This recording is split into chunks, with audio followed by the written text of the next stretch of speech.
নবম শ্রেণী তোমাদের ইতিহাসের 3 নম্বর অধ্যায়টা। এই 3 নম্বর অধ্যায় তোমাদের বইয়েতে একটু ছোট অংশের মধ্যে আছে। যদি সম্ভব হয় আমি ভিডিওর মধ্যে সমস্তটাই আলোচনা করে দিচ্ছি, আর নাহলে আর একটা পর্ব হবে। আশা করি যেটা আমি আলোচনা করে দেব তোমরা 50% অবশ্যই তার প্রশ্নের উত্তরগুলো দিতে পারবে। শুধু ভিডিওটা শুনে চলো আর বুঝে নাও, তাহলে আমার বিশ্বাস যে 50% 60% অবশ্যই তোমরা অ্যান্সার পেয়ে যাবে, পাবেই। একটু মন দিয়ে শোনো। আগে জানতে হয় চ্যাপ্টারটা কীরকম ধরনের লেখা, কী নিয়ে লিখেছে, কেনই বা চ্যাপ্টারটা এরকম লিখলো, তাহলে কিন্তু আমাদের পড়তে সুবিধা হয়ে যাবে। চলো আমরা দেখি নিই। অধ্যায়টা হচ্ছে 19বিংশ শতকে ইউরোপ রাজতান্ত্রিক ও জাতীয়তাবাদী ভাবধারার সংঘাত। অর্থাৎ রাজতান্ত্রিক এবং জাতীয়তাবোধ বা জাতীয়তাবাদী যেটা ঘটনা থাকবে, সেই জাতীয়তাবাদীরা সঙ্গে একটা সংঘাত তৈরি হবে।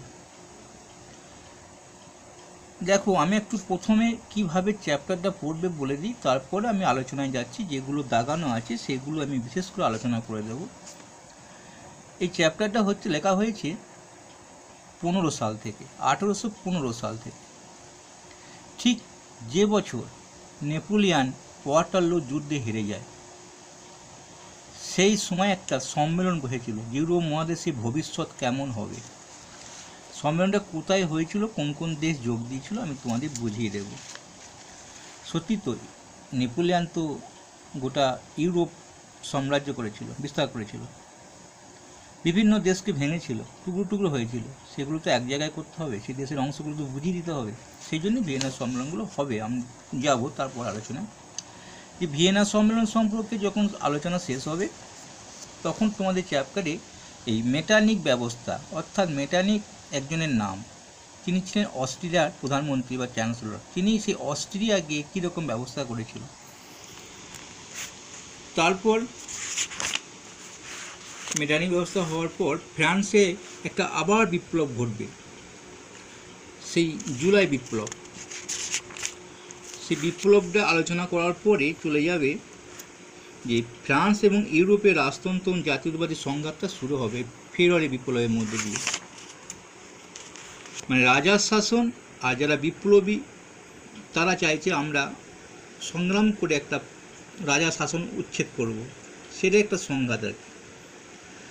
তারপরে জাতীয়তা ইটালির কথা আসবে। ইটালি ঐক্যটা কী নিয়ে, ইটালিকে একটু আলোচনা করেছে, তো পরে আবার ইটালি ঐক্যটা নিয়ে আলোচনা করেছে এখানে, ঠিক আছে। আর মাঝখানে জার্মানিটা বলেছে, জার্মানি ঐক্য নিয়ে পরে আলোচনা হয়েছে, দেখেছো। জার্মানি সম্পর্কে একটা ধারণা দিয়েছি, জার্মানি কী হয়েছিল না হয়েছিল। তারপরে জার্মানি ঐক্যটা কী করে আসবে সেটা নিয়ে আলোচনা করেছে। তারপরে ওই বিসমার্ক মানে পোরাসিয়ার যে একটা লৌহ রক্ত নীতি, সেটা নিয়ে মানে বিসমার্কের একটা কথা এখানে তুলে ধরেছে। তারপর রাশিয়ার জারতন্ত্রের যে একটা ভূমিদাস প্রথার অবসান সম্পর্কে আলোচনা শেষ করেছে। তাহলে আমাদের এমন কিছু আলোচনা নেই যে খুব কঠিন, জায়গাটা বুঝতে হবে। জায়গাটা বুঝতে গেলে একটু মানচিত্র সম্পর্কে ভালো জ্ঞান থাকতে হবে।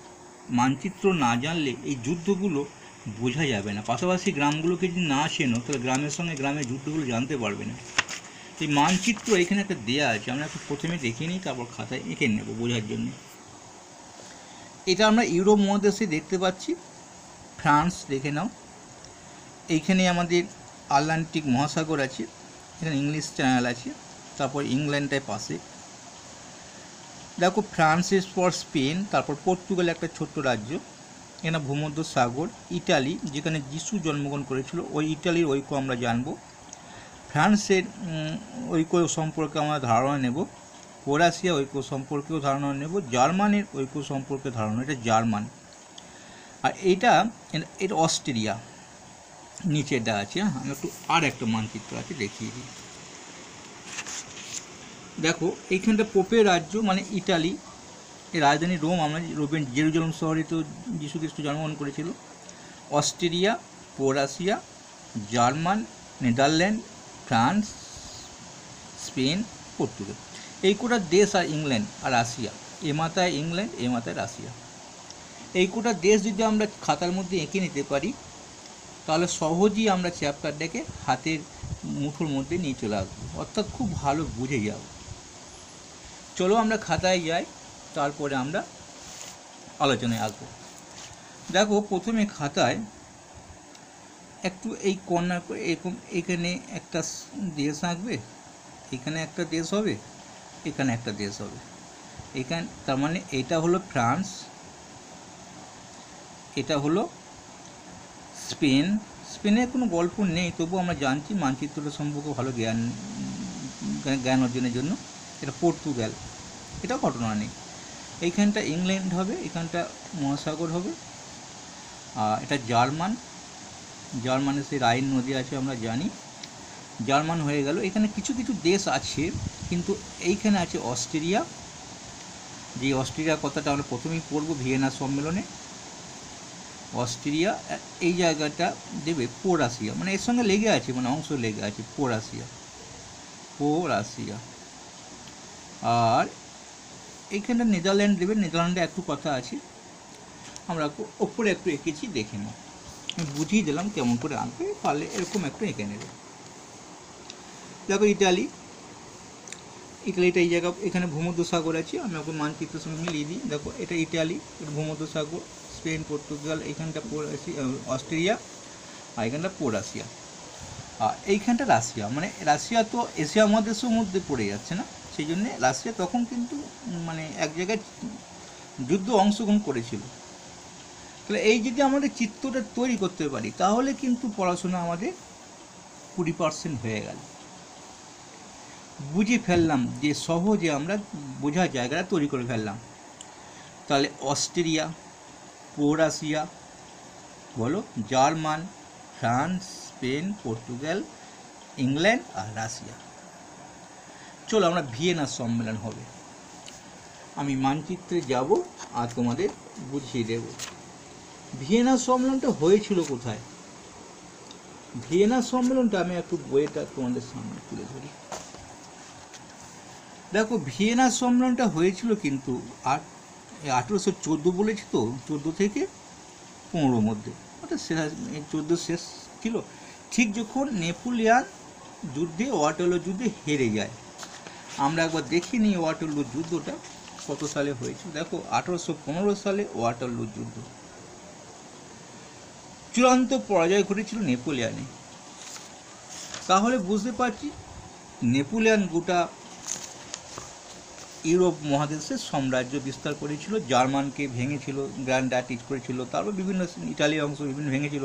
তো ভেঙে ভেঙে একে এ খানিকটা জায়গা ঢুকে গেছে, এ খানিকটা জায়গা ঢুকে গেছে, এ খানিকটা জায়গা, এ খানিকটা, সমস্যা তো তৈরি হবেই। তাই ঐক্য আনতে গেলে, বা এখানকার দখল নিয়ে আছে, ওখানকার দখল নিয়ে আছে, সেটা ঐক্য আনবো আমরা পরে।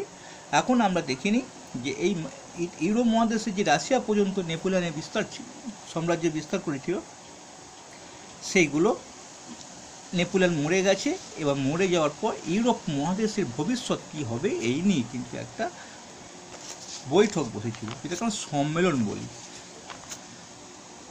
ভিয়েনা জায়গাটা ছিল আমার ভিয়েনা। ভিয়েনা কোনখানটা আমার মানচিত্রে দেখে নেব, দেখিনি। তার আগে দেশটার নাম বলেছে অস্ট্রিয়ার রাজধানী ভিয়েনা। তাহলে অস্ট্রিয়া আমরা আগেই দেখে নিয়েছি কোন জায়গাটা, অস্ট্রিয়া। এই অস্ট্রিয়ার রাজধানী ভিয়েনাতে বসেছিল ভিয়েনা সম্মেলন, একটা বড় সম্মেলন। সমস্ত দেশের প্রতিনিধিরা এসেছিল, কোনো দেশের রাজা এসেছিল, কোনো দেশের প্রধানমন্ত্রী এসেছিল, কোনো দেশের মানে কোনো ভালো, যেটা যেমন ধরো ফ্রান্সে যেমন এসেছিল, ফ্রান্সের রাজা আসতে পারেনি, ফ্রান্স কূটনৈতিক পরামর্শদাতা ট্যালিরান্ড এসেছিল। মানে এক একজনকে প্রতিনিধি পাঠিয়েছিল বিভিন্ন দেশ। শুধু যায় নেই রোম, মানে ইটালি কেউ যায়নি ভিয়েনা সম্মেলনে, পাশেই হয়েছিল ইটালি, যায়নি কেউ। অনেক কারণ ছিল। তো কোন দেশ অংশগ্রহণ করেনি সেটা জেনে গেলাম। আর প্রায় সকল দেশই অংশগ্রহণ করেছিল, কিন্তু চালুক্য শক্তি, সবাই তো অংশগ্রহণ করলেই হেড হবে না, একটা মাথা তো হতে হবে। তা 4টে শক্তি এই পরিচালনা করেছিল, মানে বিগ ফোর বলা হয়, আমরা সেটাই যাব। ভিয়েনা সম্মেলন গল্প হচ্ছে, তোমরা যেটা পারবে সেটাই লিখবে, ভিয়েনা সম্মেলন বললে যেটা মনে থাকবে শুনে নাও। দেখো বিগ ফোরের কথা, 4 রাষ্ট্রশক্তি যেটাকে বলা হয় বিগ ফোর। 4টে রাষ্ট্রশক্তি কোনগুলো? এই ফ্রান্স ছিল নাকি তার মধ্যে হেড? না, ছিল দেখো এই মাথায় একটা আর এই মাথায় একটা টিক দেবে, তো এই মাথায় রাশিয়া, এই মাথায় ইংল্যান্ড, আর এই দুটো, এই আর এইটা, বুঝতে পারলে? রাশিয়া ছিল, অস্ট্রিয়া ছিল, রাশিয়া ছিল, ইংল্যান্ড ছিল। যদি মানচিত্রটা মনে পড়ে যায় সহজেই তোমাদের মনে রাখতে পারবে, সহজেই শিখতে পারবে। তাহলে আমাদের শেখার জায়গাটা তৈরি করলাম, বিগ ফোর কোন কোন দেশগুলোকে নিয়ে হয়েছিল। তাহলে বিগ ফোর আমাদের বুঝে ফেললাম, 4টে শক্তি ছিল সেটাও বুঝে ফেললাম। তাহলে আমাদের জানা হলো কোন কোন দেশ যোগ দিয়েছিল, কোথায় হয়েছিল, কত সালে হয়েছিল ভিয়েনা সম্মেলন, এবং কে কে বিগ ফোর ছিল, তো চালুক্য শক্তি হিসাবে কারা কারা ছিল, মেন প্রধান শক্তি আমাদের মোটামুটি জানা হলো। উদ্দেশ্যটা কি, লক্ষ্যটা কি ছিল?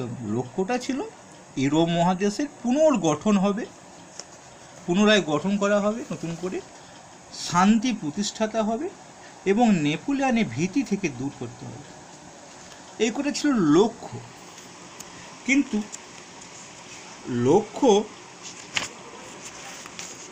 কিন্তু নীতি ছিল কিন্তু 3টি। এক ছিল আঞ্চলিক পুনর্বন্টন ও ক্ষতিপূরণ নীতি, দেখো দাগিয়েছি। আর একটা নীতি ছিল বৈধ অধিকার নীতি, আর একটা নীতি ছিল শক্তি সাম্য নীতি। বেশ, এবার আলোচনায় আসা যাক। নিচে দাগ দেওয়াগুলো কি?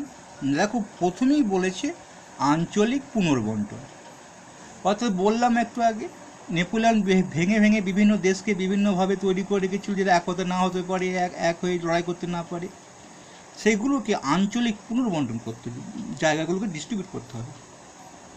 তা আবার দেখো, এবং ক্ষতিপূরণ নীতি। এখন আঞ্চলিক পুনর্বন্টন করতে গেলে ঠিক হয়ে গিয়েছিল প্রথমেই, আগে নেপোলিয়ন যখন শাসন ক্ষমতায় ছিল তার আগে যারা শাসক ছিল সেইগুলোকে আবার ফিরিয়ে আনতে হবে। নেপোলিয়ন তো তাদেরকে তাড়িয়েছিল, সেই মতো ফ্রান্সে সেই বুর্ব রাজবংশকে নিয়ে এলো। দেখা যাক, তাহলে ফ্রান্সে বুর্ব রাজবংশ আবার লুই ফিরে এলো। কোন লুই? সেই 16 লুইকে যেটা গিলোটিনে হত্যা করেছিল তার ভাই অষ্টাদশ লুইকে নিয়ে এলো, দেখো পরিষ্কার লেখা আছে এখানে। তা ফ্রান্সকে রাজা আবার ফিরিয়ে সেই জায়গাটায় ফিরিয়ে আনলো। আর কাকে আনলো? এই সাভায় রাজবংশদের সার্ডিনিয়া পিডমন্ট শাসন দেওয়া হলো। সার্ডিনিয়া পিডমন্ট কোথায়? আমি এটা প্রথমে দেখাই নেই, এটা কিন্তু ইটালির অংশ। সার্ডিনিয়া পিডমন্ট, এখানে সাভায় রাজবংশরা শাসন করতো, তাদের না আবার এখানে ফিরিয়ে দিল। মানে ইটালির অংশ ছিল, কিন্তু এটা ভেঙে একটা রাজবংশ চালাচ্ছিল। বেশ, অরেঞ্জ রাজবংশকে দিল নেদারল্যান্ডসে, বলেছিলাম না নেদারল্যান্ডসকে আবার সেই একবার এঁকেছিলাম, একবারই লাগবে একে কাজে, তা এখানে অরেঞ্জ রাজবংশকে ফিরিয়ে দিল। তো সাভায় রাজবংশ সার্ডিনিয়া পিডমন্টকে ফিরিয়ে দিল, কেড়ে নিয়েছিল। ফ্রান্সকে সেই পূর্ব রাজবংশ চলে এলো, অর্থাৎ অষ্টাদশ লুই বসে পড়লো, 16 লুইয়ের ভাই। তারপরে নেদারল্যান্ডসে অরেঞ্জ রাজবংশ। প্রশ্ন পড়ে অরেঞ্জ রাজবংশ কোথায় কার, সাভায় রাজবংশ কোনটা কোথায়, এগুলো অনেক প্রশ্ন পড়ে। তো আলোচনা জেনে গেলে কোনো কষ্ট হবে না লিখতে। বেশ, চলো। বলেছিল আগামী দিনে, এখানে একটু দেখে নিই, শক্তি সাম্য নীতিতে মূল লক্ষ্য ছিল আগামী দিনে ফ্রান্স যাতে শক্তিশালী হয়ে উঠতে না পারে তার ব্যবস্থা করা।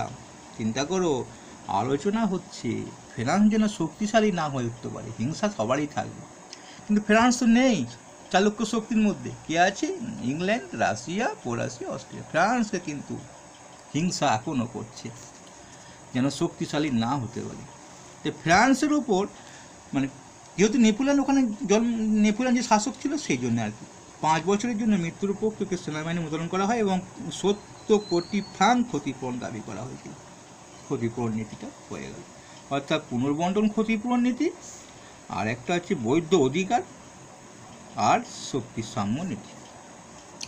তো ভিয়েনা সম্মেলনের ছবিটা দেখে নাও, অনেক গল্প বললাম। মাঝখানটায় কে বসে আছে মনে হচ্ছে মেটারনিখ। কে ছিল ওখানে, কে সভাপতি করেছিল দেখা হয়নি? মেটারনিখ ছিল সভাপতি। মেটারনিখের বাড়ি কোথায়? মেটারনিখ হচ্ছে অস্ট্রিয়ার। হবেই তো, এই দেশে যখন ভিয়েনা সম্মেলন হচ্ছে তার রাজধানীতে, সেই দেশের প্রধানমন্ত্রী তো হবেন হেড, এটাই তো হিসাব।